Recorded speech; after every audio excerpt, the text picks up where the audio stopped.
దేవునికి స్తోత్రం. మన ప్రభువును రక్షకుడైన యేసుక్రీస్తు వారి నామంలో అందరికీ ఉదయకాల శుభములు తెలియజేయుచున్నాను. ఈరోజు దేవుని వాగ్దానము ప్రకటన గ్రంథము 3వ అధ్యాయము 19వ వచనము. నేను ప్రేమించు వారిని అందరినీ గద్దించి శిక్షించుచున్నాను. శ్రమలు ఒక విశ్వాసి దగ్గరికి ఎందుకు వస్తాయి అంటే, ఏ కారణం లేకుండా శ్రమల విశ్వాసి దగ్గరికి రావు. ఎందుకంటే వాటిని కేవలం దేవుడే ఒక ఉద్దేశం కోసం అవి నిర్దేశించి పంపిస్తారు.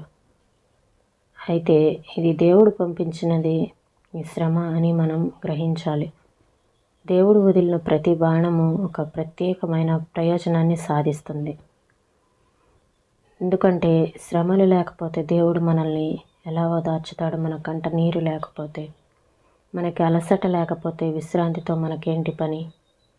దేవుడు ఓదార్పు కోసం కష్టాలు మనకి వస్తూ ఉంటాయి. దేవుని ప్రేమను మనము గమనించాలి. శ్రమలలో దేవుడు తన సేవకుల్లో అతి ప్రధానులైన వాళ్ళని ఎన్నుకొని అతి ప్రధానమైన వాటిని ఎంచి వారి మీదకి పంపిస్తాడు. దేవుని నుండి ఎక్కువ కృప పొందిన వాళ్ళు ఆయన ద్వారా వచ్చే ఎక్కువ కష్టాలను భరించగలిగి ఉంటారు. శ్రమలు విశ్వాసిని ఏ కారణం లేకుండా అంటవు. వాటిని కేవలం దేవుడే అతని కోసం నిర్దేశించి పంపించాడు. దేవుడు వ్యర్థంగా తన విల్లును ఎక్కుపెట్టడు. ఆయన వదిలిన ప్రతి బాణము ఒక ప్రత్యేకమైన ప్రయోజనాన్ని సాధిస్తుంది.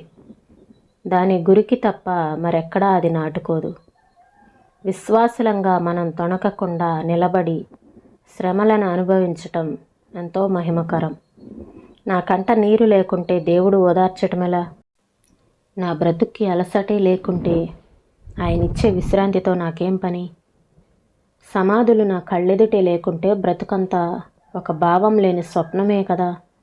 నా కన్నీళ్ళు, నా అలసట, నా సమాధులు అన్నీ ఆయన దీవెనల వాహనాలు. వాటికి కష్టాలని పేరు కానీ నా దేవుని ప్రేమ గుర్తులే కదా అవి.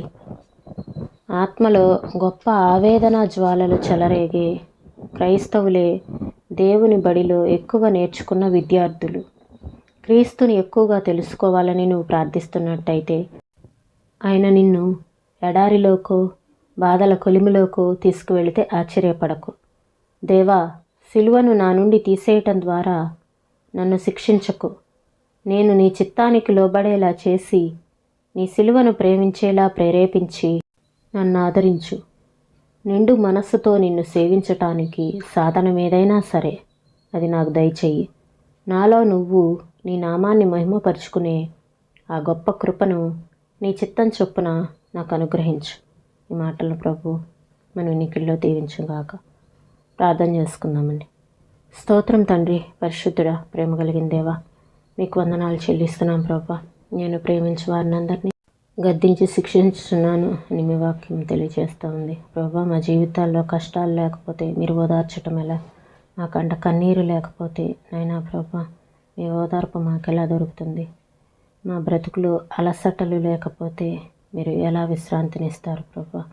అయ్యా నా తండ్రి దేవా, కష్టాలు అని పేరు వచ్చినా అవి మీ ప్రేమ గుర్తులే అని మేము గ్రహించడానికి మాకు సహాయం చేయండి ప్రభా. శ్రమలలో మీరు మాతో ఉండి మమ్మల్ని నడిపిస్తున్నందుకు మీకు వందనాలు చెల్లిస్తున్నాం ప్రభా. శ్రమలు వచ్చినప్పుడు మేము వాటి నుండి నాయనా ప్రభా మీ నుండి దూరం కాకుండా శ్రమలలో మీరు మాతో ఉంటే మేము జయించగలం ప్రభా. స్తోత్రములు తండ్రి.